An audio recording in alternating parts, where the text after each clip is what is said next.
आज हमारी मासूम बच्ची की उन दरिद्रों जिस तरह से इज्जत लूटी है और उस न्याय के लिए हम यहाँ इकट्ठे हुए हैं। और मेरा दूसरा एक निवेदन है, जो भाई साथी इधर खड़े हैं उनसे निवेदन है कि इधर ये रास्ता रोकें। कोई भी अधिकारी कर्मचारी को एक को भी यहां से नहीं निकलने देंगे जब तक इस आरोपी, जो मुख्य आरोपी, जो एक जाति विशेष के व्यक्ति को यहां का सामंतवादी डीएसपी बचाने की कोशिश कर रहा है। कल उसने फोन किया, मेरे साथ बात की कि उस रवि राड का तो कोई रोल ही नहीं है।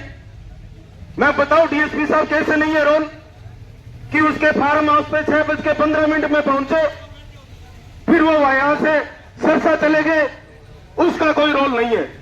मैंने पूछा बच्ची के बयान के कि बच्ची ने ये बोला कि वो सरसा तक हमारे साथ गया और सरसा उसने मेरे साथ गलत काम किया।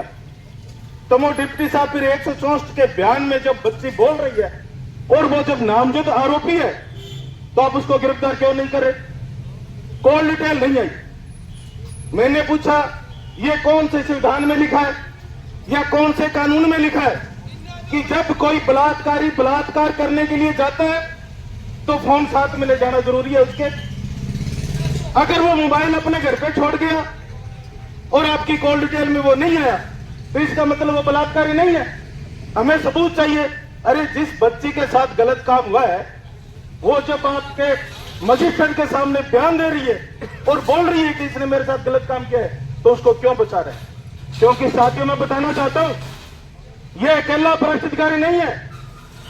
हमारे जिले का जो कप्तान पुलिस का, आपको पता होगा 4 दिन पहले कालीबंगा में एक मर्डर हो गया, आज से 10 दिन पहले देवनगर में मर्डर हो गया, उससे 20 दिन पहले गोलूवाड़ा में मर्डर हो गया, अभी 7-8 दिन पहले अपने संगरिया में मर्डर हो गया। यहाँ के एसपी को पता नहीं है कि जिले में कहां कत्ल हो रहा है, किसको मारा जा रहा है, कौन नशा बेच रहा है, किसके साथ क्या क्राइम हो रहा है, किन बच्चियों के साथ बलात्कार हो रहा है, एसपी को बिल्कुल पता नहीं है। वो सिर्फ और सिर्फ एक ही बात को ध्यान रखता है कि किस थाने के सूटकेस में पैसे कमाए। सिर्फ और सिर्फ यहां का पैसा इकट्ठा करके वो जयपुर और दिल्ली भेजने का काम कर रहे हैं। सर हमारी जो मुख्य मांग है कि जब तक ऐसा भ्रष्ट एसपी हनुमानगढ़ में बैठा रहेगा तब तक हम न्याय की उम्मीद नहीं कर सकते। हमारा शांति प्रिय इलाका था, पिछले 1 महीने में 4-4, 5-5 मर्डर होना, इसको यूपी से कानपुर बना रखा है यहां। और साथियों मैं आपको बताना चाहता हूं कि जो लोग कुछ समय पहले जब इनकी सरकार नहीं थी तब बड़े बड़े स्लोगन लिख रहे थे कि महिलाओं पे अत्याचार नहीं सहेगा राजस्थान, दलितों पर अत्याचार नहीं सहेगा राजस्थान। जब से पर्ची वाला मुख्यमंत्री बना है तब से दलितों और महिलाओं पर आए दिन अत्याचार हो रहे। आज से 4 दिन पहले की बात है, आपने पढ़ा होगा अखबार को, अलवर में एक बच्ची पीजी से अपने घर आ रही थी और रास्ते में टेम्पो में दलितों ने बलात्कार किया और 22 तारीख को उसके साथ रेप होता है, उसकी वीडियो क्लिप बनती है, वो लोग वायरल करते हैं और 29 तारीख को एफआईआर दर्ज होती है। क्योंकि इतना भ्रष्ट शासन हमने आज तक कभी नहीं देखा कि जब हमारी बहन बेटियों की इज्जत लूटी जाती है तो उनकी एफआईआर दर्ज कराने के लिए हमें धरना प्रदर्शन करना पड़ता है। कितनी बड़ी शर्म की बात है। इसलिए साथियों ये लड़ाई छोटी लड़ाई नहीं है। आज जो पूरे देश के अंदर माहौल आप सब भली भांति जान रहे हो, कभी वक्त के नाम पर हम लोगों को तोड़ा जा रहा है, कभी दलितों पर अत्याचार करके, कभी संविधान को खत्म करने के लिए, और अभी ये जो इन्होंने एक नया सिस्टम जारी किया है कि जातीय जनगणना कराएंगे। साथियों कराएंगे जातीय जनगणना तो देश को बड़ा लाभ होगा, क्योंकि जिसकी जितनी संख्या उसकी इतनी हिस्सेदारी। मान्यवर साहब काशीराम ने जो नारा दिया था वो नारा वास्तव में रियल रूप में लागू होगा, परंतु में सख्त है ये जुमलाबाजी लोग कभी भी जातीय जनगणना नहीं कराएंगे, सिर्फ और सिर्फ बिहार और पश्चिम बंगाल के चुनाव में। और दूसरा जो पहलगाम में जो अटैक हुआ है और जो वक्फ का मुद्दा चल रहा है, ऐसे मुद्दों को छुपाने के लिए ये सिर्फ और सिर्फ एक जुमला है। क्योंकि आप सब लोग भली भांति जानते हो, कभी 15 लाख का जुमला आया, कभी अन्य अन्य प्रकार के पता नहीं अनेकों जुमले इस प्रधानमंत्री ने हमें देने का काम किया है। तो साथियों आज हमें जागने की जरूरत है, लड़ने की जरूरत है कि जो लोग इस देश को बांटना चाहते हैं, जो लोग इस देश को संविधान को खत्म करना चाहते हैं, उन लोगों के सामने लड़ाई करने के लिए हमें एक होना होगा। और एक दूसरा मैं बताना चाहता हूं, हनुमानगढ़ में आज दिन आपने देखा होगा कि हमारी जो मूल नस्लों को खत्म करने के लिए एक नए तरीके का अटैक किया है। वो नए तो साथियों आपको गोली से मारेंगे, नहीं आपके घरों पे अटैक करेंगे। उन्होंने एक नशा, जो मेडिकल नशा है, ये बहुत बड़ी साजिश सोची समझी चाल के तहत हमारे दलितों के मोहल्लों में, मुसलमानों के मोहल्लों में, जहां सरदार और सिख समाज के जो लोग रह रहे हैं, उन लोगों की नस्लों को खत्म करने के लिए उनके मोहल्लों में परोसा जा रहा है। ये बहुत ही सोचने और समझने की बात है। मैंने एक डॉक्टर से 6 दिसंबर बाबा साहब के परिनिर्वाण दिवस पे हमने एक आंदोलन किया था, हमारा युद्ध नशे के विरुद्ध। तो हनुमानगढ़ के एक बड़े डॉक्टर से हमने पूछा था, साहब ये जो मेडिकल नशा ले रहे हैं, इस नशे से क्या क्या दुष्प्रभाव? भाई जो मेडिकल नशा ले रहा है वो 7-8 महीने, 10 महीने, 6 महीने लगातार जो लेता है उसके बाद में खत्म हो जाता है। उन्होंने कहा खत्म होने के साथ साथ एक बहुत बड़ी एक बुफर नाम की गोली आती है। अगर उस गोली को कोई व्यक्ति 6 महीने तक लगातार सेवन कर ले तो वो नपुंसक हो जाता है, बच्चा पैदा नहीं कर सकता। और ये मनुवादियों की चाल है, आपकी नस्लें खत्म करना चाहते हैं। वो सीधा अटैक नहीं करते हमारे साथ, छापा मार पीठ पर युद्ध करते हैं हमारे साथ, पीठ पर वार करने का ये लोग काम करते हैं। वो बुफर गोली के नाम से, मेडिकल नशे के नाम से जो इस देश के मूल निवासी है, उन लोगों को खत्म करने के लिए, आने वाली हमारी नस्लों को खत्म करने के लिए ये मेडिकल नशा आया है। अरे आपने देखा होगा हनुमानगढ़ का एसपी हुंजा के अंदर छोटी मोटी कार्रवाई करके रुपये लूट रहा था अखबार में कि हमने 135 लोगों को पकड़ा है। अरे कौन थे वो 135? मुसलमान और दलितों के बच्चे जिनके पास 1-1, 2-2 पत्ते मिले गोलियों के, और इसने अखबार की बड़ी हेडलाइन बनाई, अरे ट्रक भर के आ रहा नशा।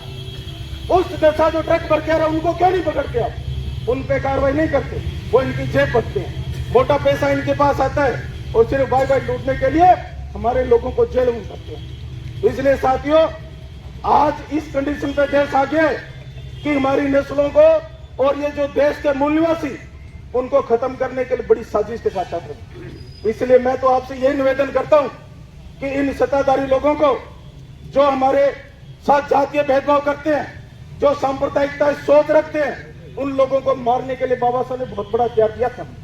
न तो गोली से मारने की जरूरत है, न इनके सामने आमने सामने का लड़ाई लड़ने की जरूरत है। अगर आपने सही तरीके से अपने बटन का सही इस्तेमाल कर लिया ना, तो हमारा दुश्मन दिल्ली में बैठा मरेगा।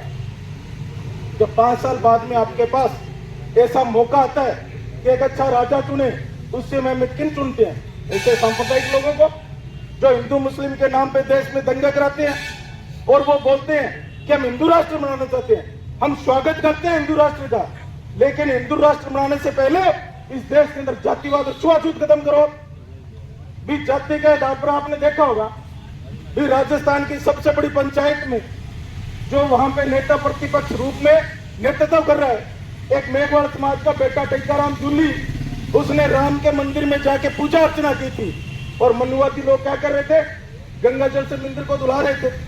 अरे कौन से हिंदू राष्ट्र की बात कर रहे हो आप? जब हमें मंदिर में जाने का प्रवेश ही नहीं है तो फिर कौन से हिंदू राष्ट्र की बात कर रहे हो आप? मैं एक बात और बताना चाहता हूँ भाई, इधर हमारे मुस्लिम समाज के भाई बैठे हैं, भाई हम मुसलमान नहीं है। जब मुसलमानों की मस्जिद में जाते हैं तो रोकता है क्या हमें? बहुत सारे साथी गए भाई, अलाव पे टाइम साथ में गए थे, किसी ने हमें जाति के आधार पर रोका क्या? साथ में हम हिंदू नहीं है फिर भी इन्होंने नहीं रोका। ये हमारे सिख भाई बैठे, जब इनके गुरु घर में जाते हैं तो चाहे नाश्ता खाना मिलता है, कोई हमें जाति के आधार पर नहीं रोकता। जब हम चर्च में जाते हैं तो वहां भी हमें कोई जाति के आधार पर नहीं रोकता, नहीं हम वहां हिंदू है, लेकिन हम हिंदू है।